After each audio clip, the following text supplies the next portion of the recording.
যদি রাষ্ট্রপতি অবৈধ হয়, যদি রাষ্ট্রপতির ভাষণ অবৈধ হয়, তাহলে তৎকালীন সরকারও কিন্তু অবৈধ হয় নাকি সেটা ভেবে দেখতে হবে।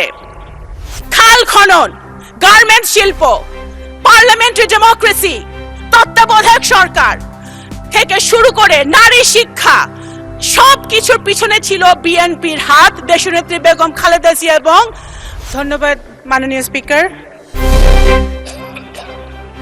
বিসমিল্লাহির রহমানির রহিম। আমি প্রথমেই মহান আল্লাহ তাআলাকে স্মরণ করছি। আমার নির্বাচনী এলাকা নগরকান্দা সালতাবাসীকে স্মরণ করছি। শহীদ রাষ্ট্রপতি জিয়াউর রহমান, যিনি স্বাধীনতার ঘোষণা দিয়েছেন, মুক্তিযুদ্ধ করেছেন, আমাদেরকে একটি স্বাধীন বাংলাদেশ দিয়েছেন, ওনাকে স্মরণ করছি। আমাদের গণতন্ত্রের মাতা দেশনেত্রী বেগম খালেদা জিয়াকে স্মরণ করছি। মাননীয় স্পিকার, আমি আপনাকেও ধন্যবাদ জানাতে চাই। দেশ ও জাতি আজকে গর্বিত যে একজন বীর মুক্তিযোদ্ধা আজকে স্পিকারের আসনে বসে আছে। আমরা আজকে গর্বিত। আমি মাননীয় সংসদ নেতা,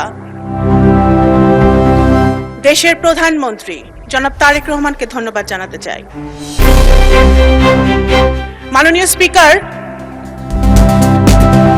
আমাদের দেশের একটা দুর্ভাগ্য হলো, আমরা দেখেছি রাজনৈতিক দলের নেতারা বা নেত্রীরা ইতিহাস লিখতে চায়।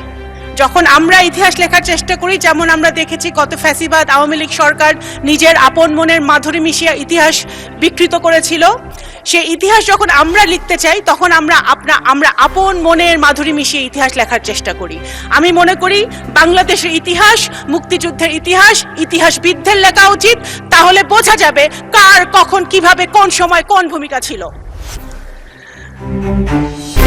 রাষ্ট্রপতির ভাষণ, কোন রাষ্ট্রপতির ভাষণ? রাষ্ট্রপতি সেই রাষ্ট্রপতি যে রাষ্ট্রপতি আমাদের জুলাই যোদ্ধারা যারা শহীদ হয়েছেন, যাদের রক্ত দিয়েছেন 17 বছর ধরে, যে সকল বিএনপির নেতাকর্মীরা প্রাণ দিয়েছে, গুম হয়েছে, খুন হয়েছে, তাদের রক্তের বিনিময়ে আমরা যে 5ই আগস্ট পেয়েছিলাম, তারপরে যে ইন্টারিম সরকার এসেছিল ডক্টর ইউনূসের নেতৃত্বে, সেই সরকার যেই রাষ্ট্রপতি শপথ পড়িয়েছিলেন সেই রাষ্ট্রপতির ভাষণ, এবং সেই সরকারে আমাদের যারা এখানে সামনে বসে আছে আমার ছোট ভাইরা, তারাও ওই সরকারের সদস্য ছিলেন। যদি রাষ্ট্রপতি অবৈধ হয়, যদি রাষ্ট্রপতির ভাষণ অবৈধ হয়, তাহলে তৎকালীন সরকারও কিন্তু অবৈধ হয় নাকি সেটা ভেবে দেখতে হবে। কোন রাষ্ট্রপতি? সেই রাষ্ট্রপতি যেই রাষ্ট্রপতি এই মজলুম, আজকে আমাদের মাননীয় বিরোধী দলের নেতা উনি সবসময় একটি কথা বলেন যে এই সংসদ মজলুমদের সংসদ। সত্য কথা, 100% সত্য কথা। এই সংসদে গুম থেকে ফেরত আসা সংসদ সদস্য আছে, এই সংসদে আয়নাঘর থেকে ফেরত আসা সংসদ সদস্য আছে, এই সংসদে ফাঁসির কেষ্ট থেকে ফেরত আসা সংসদ সদস্য আছে, হাজার হাজার মামলা মাথায় নিয়ে তারা জেল খেটেছে সেই সংসদ সদস্য আছে। সুতরাং এই ইটস এ ইউনিক পার্লামেন্ট। অবশ্যই এই মজলুম কারা আমাদেরকে মজলুম বানিয়েছিল?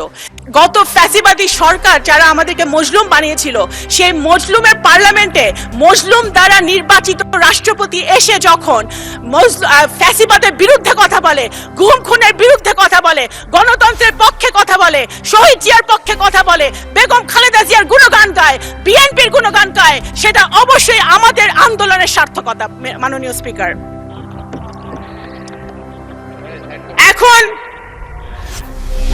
আপনারা বললেন ভাই, এখন বিএনপি এমন একটি রাজনৈতিক দল মাননীয় স্পিকার, যেই দলের উপরে বাংলাদেশের জনগণের আশা ভরসা।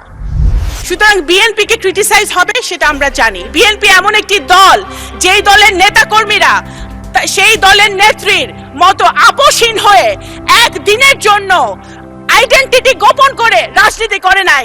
এই দলের নেতাকর্মীরা ধানের শীষের ব্যাজ লাগিয়ে শহীদ জিয়া, তারেক রহমান, খালেদা জিয়া টি শার্ট পরে তারা গুলি খেয়েছে, টিয়ার গ্যাস খেয়েছে, জেলে গিয়েছে। তারা পথ গোপন করে অন্য দলে থেকে রাজনীতি করার চেষ্টা করে নাই। মাননীয় স্পিকার, আমাদের বিএনপি সেই দল, শহীদ রাষ্ট্রপতি জিয়াউর রহমানের দল, যিনি দেশের ডেভেলপমেন্টের জন্য কখনো আন্তর্জাতিক জাতীয় কারোর সাথে আপোষ করেন নাই। বেগম খালেদা জিয়ার দল, যিনি দেশের গণতন্ত্রের জন্য, স্বাধীনতা সার্বভৌমত্বের জন্য কারোর সাথে আপোষ করে নাই। এই দলের হাজার হাজার নেতাকর্মী জান দিয়েছে, প্রাণ দিয়েছে, ভবিষ্যতেও জান দিবে, প্রাণ দিবে। জুলাই সনদ, অনেক কথা হয়েছে জুলাই সনদ নিয়ে মাননীয় স্পিকার। জুলাই সনদ, অবশ্যই বিএনপিকে জুলাই সনদ নিয়ে বলে কোনো লাভ নাই। জুলাই সনদ মানে কি? একটা রিফর্ম, বাংলাদেশের রিফর্ম, নতুন প্রজন্মের জন্য রিফর্ম, সংস্কার। আপনি যদি ইতিহাস দেখেন, বাংলাদেশ জাতীয়তাবাদী দল বাংলাদেশে একটি মাত্র দল যে বাংলাদেশের জন্মের পর থেকে এখন পর্যন্ত যত রকম রিফর্ম সংস্কার হয়েছে বাংলাদেশের উন্নতির জন্য, প্রত্যেকটা বিএনপির হাত ধরে হয়েছে।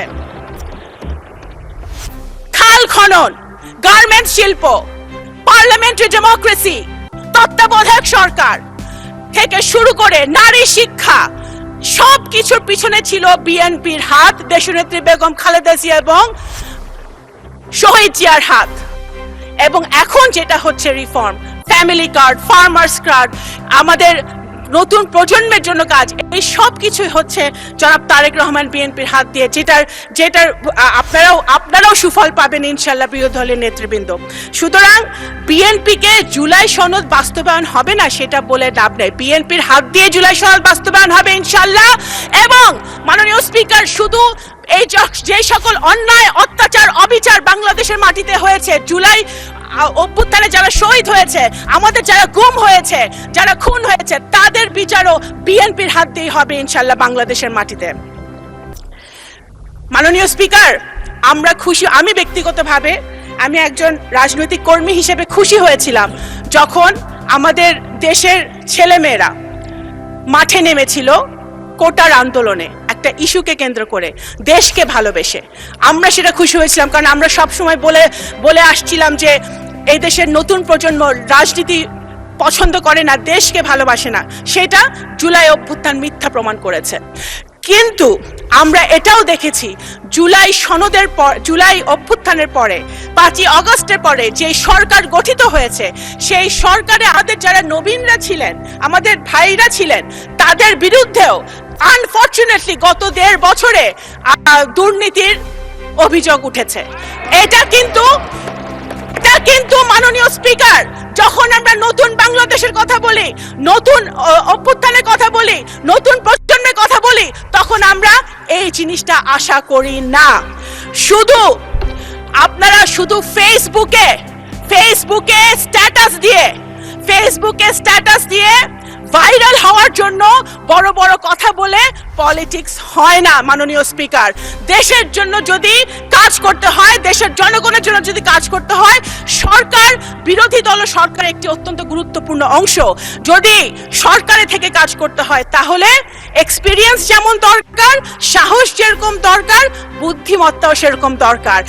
বিএনপি এমন রাজনৈতিক দল যে ফেসবুকে রাজনীতি করে না, তারা রাস্তায় গুলি খেয়ে তারা রাজনীতি করে, শুধু বট বাহিনী দিয়ে, স্ট্যাটাস দিয়ে, মানুষকে ছোট করে, আজে বাজে কথা বলে, ভাইরাল হয়ে রাজনীতি হয় না। যদি 71 সালে ফেসবুক থাকতো, যদি 71 সালে সোশ্যাল মিডিয়া থাকতো, তাহলে হয়তো দেশ স্বাধীন হতো নাকি আমরা জানি না মাননীয় স্পিকার। আমি একজন মুক্তিযোদ্ধার সন্তান, আমি এতটুকুই বলতে পারি মুক্তিযুদ্ধ নিয়ে যে মাননীয় স্পিকার, আপনি একজন বীর মুক্তিযোদ্ধা। মুক্তিযুদ্ধ we cannot replace মুক্তিযুদ্ধ with anything else. একদিকে মুক্তিযুদ্ধ, আরেকদিকে যত আন্দোলন হয়েছে এবং ভবিষ্যতে বাংলাদেশে যত আন্দোলন হবে সবগুলো একদিকে, মুক্তিযুদ্ধ একদিকে, সবকিছু আরেকদিকে। মুক্তিযুদ্ধকে এবং আমি একজন মুক্তিযোদ্ধার সন্তান হিসেবে বলছি, এবং আমি রিলেট করি। আমার সামনে বসে আছে যারা, নাহিদ বসে আছে, আমাদের হাসনাত বসে আছে, যারা যারা মাননীয় সংসদ সদস্যরা বসে আছে, আই এম সরি, আমি ওদের সেন্টিমেন্টকে আমি রিলেট করি। আমরাও চাই আমাদের সন্তানরাও, আমিও চাই যে আমাদের সন্তানরা একটি নতুন বাংলাদেশে বসবাস করুক, যে বাংলাদেশে আইনের শাসন থাকবে, বিচার, খুনের বিচার হবে, ন্যায় বিচার প্রতিষ্ঠা হবে, বাংলাদেশ গুণগতভাবে উন্নয়নের শিখরে উঠবে। সেটা ইনশাল্লাহ আমরা যদি ঐক্যবদ্ধ থাকি, কাদা ছড়াছড়ি না করি, আমাদের এই পার্লামেন্ট থেকে ইনশাল্লাহ সূচনা হবে ইনশাল্লাহ। আসসালামু আলাইকুম। ধন্যবাদ মাননীয় স্পিকার।